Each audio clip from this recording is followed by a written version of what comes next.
अशुभ ध्यान 8 हैं, 4 आर्त ध्यान, 4 रौद्र ध्यान।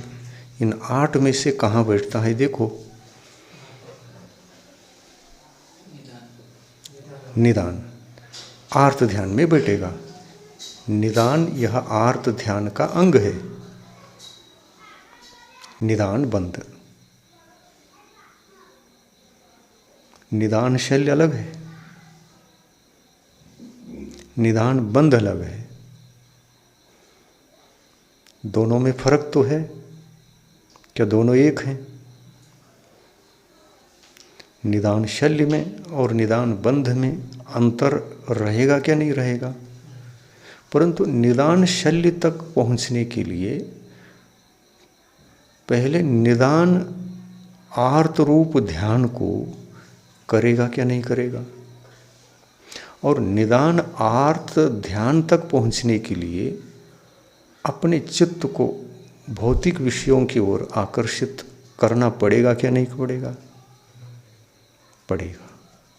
तो छठे गुण स्थान में भूमिका बन सकती है, और उस भूमिका में दोष कैसे उत्पन्न होते जाते हैं इसका भी चित्रण यदि यहाँ पर कहा जाए, एक में यदि इसका चित्रण किया जाए तो ये कहना पड़ेगा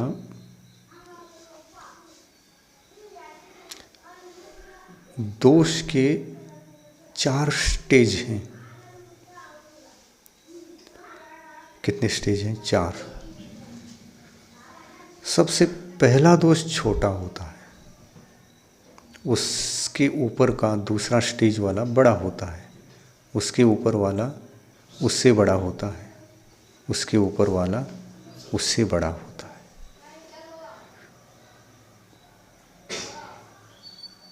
समझने का प्रयास करो। इनके नाम हैं 4। कौन कौन से? अतिक्रम दोष, व्यतिक्रम दोष, अतिचार दोष, अनाचार दोष। छठे गुण स्थान में अतिक्रम हो सकता है, व्यतिक्रम भी हो सकता है, अतिचार भी हो सकता है। पर जिस समय अनाचार होगा उस समय गुणस्थान नहीं बचेगा।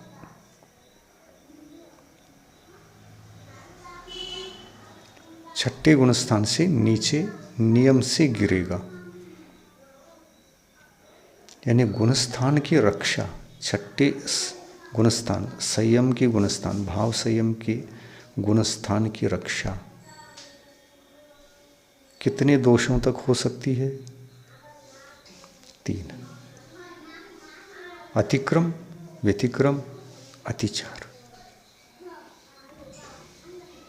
अनाचार में संयम भाव पूर्णतः समाप्त होकर असंयम भाव में आ गया होता है। इस बात को बहुत अच्छी तरह से समझना है। यह आत्मचिंतन के काम में बहुत आता है। गुणस्थान से हम गिरते कैसे? चिंतन करोगे कि नहीं करोगे? करना पड़ेगा। संयम धारण किया है, छठे सप्तम गुणस्थान में अगर चले गए तो गुणस्थान से हम कैसे गिरते हैं ये आपको मालूम नहीं है। तो गिरा हुआ भी और उठा हुआ भी पता ही नहीं चलेगा, और वो होता रहता है।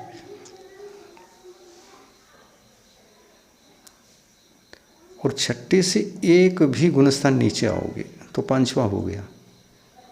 तो 5वें में इंद्रिय विजय समाप्त हो जाएगा। तो अनाचार दोष के साथ संयम नहीं बचता। कौन सा संयम?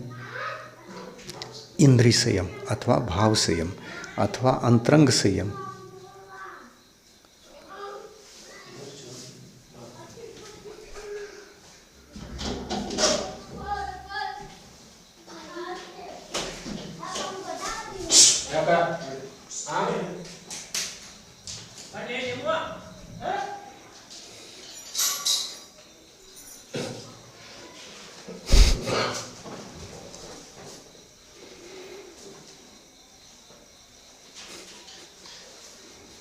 अतिक्रम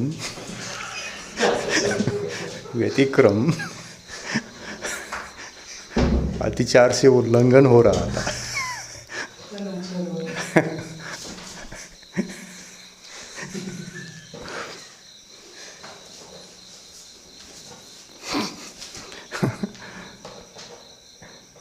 तो एकदम अपन सावधान हो गए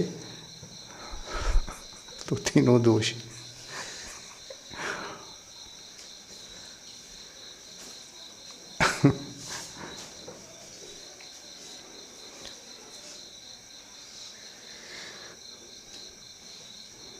आपको ध्यान रखना चाहिए।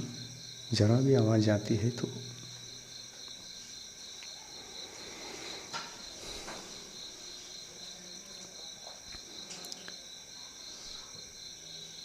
4 स्टेज हैं। अतिक्रम सबसे छोटा, यानी इसमें क्या होता है, इसमें चित्त का विषयों के प्रति आकर्षण हो जाता है। आकर्षण होने मात्र से गुणस्थान नहीं गिरता है।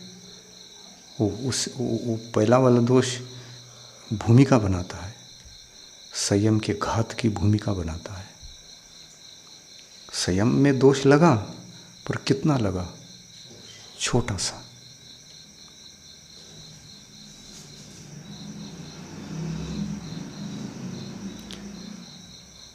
कपड़ा गंदा हो गया, क्या गिरा? धूल गिर गया उसके ऊपर, यह अतिक्रम है। अतिक्रम दोष के बाद पुनः पुनः उसकी भावना भाने लग जाए, इंद्रिय विषय की भावना, उधर ही चित्त जाने लग जाए, तो उसमें प्रगाढ़ता आती है। तो उसमें और प्रगाढ़ता हो जाना, ये व्यतिक्रम दोष है। अतिक्रम में आकर्षण होना, व्यतिक्रम में प्रगाढ़ता होना, उन विचारों में प्रौढ़ता होना, उधर जाना, वो चाहिए। ऐसा प्रगाढ़ता के पश्चात फिर क्या करता है? प्रगाढ़ होने के बाद तो ग्रहण कर ही लेता है। तो ग्रहण हुआ, कपड़ा पहला गंदा हुआ, फिर और गंदा किया तो वो ज्यादा ही गंदा हुआ। ये व्यतिक्रम है। अब गंदा ही नहीं किया,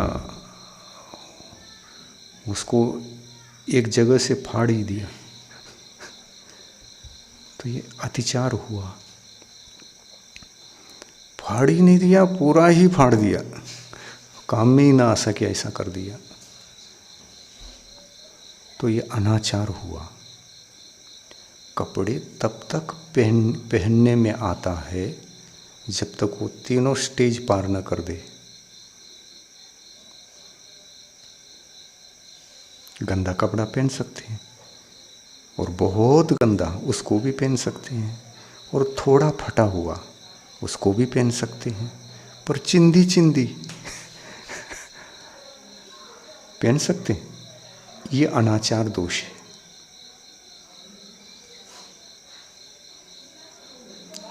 यहाँ जैसे कपड़े को पहनना ही असंभव है, वैसे अनाचार दोष वाला जो अनाचार दोष प्राप्त होने पर जो संयम होता है, संयम होता ही नहीं है।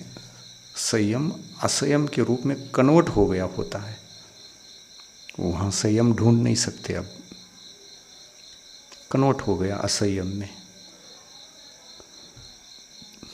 तो ये ऐसा चिंतन करना चाहिए, हमारा गुणस्थान गिरता कैसे। अपन यही चिंतन करते हैं, और ऐसा चिंतन किए बिना संयम में दृढ़ता नहीं आती। अपने आप को सुरक्षित रखना है, अपने गुणस्थान को सुरक्षित रखना है ना। गुणस्थान सुरक्षित है तो रत्नत्रय सुरक्षित है, रत्नत्रय सुरक्षित है तो हमारी आत्मा सुरक्षित है। और आत्मा सुरक्षित यदि है, रत्नत्रय में विराजमान है आत्मा, तो संलेखना कभी भी वो आ जाए, मरण कभी भी आ जाए, तो हम मरण को वहाँ पर सिद्ध कर सकते हैं, पंडित मरण को सिद्ध कर सकते हैं।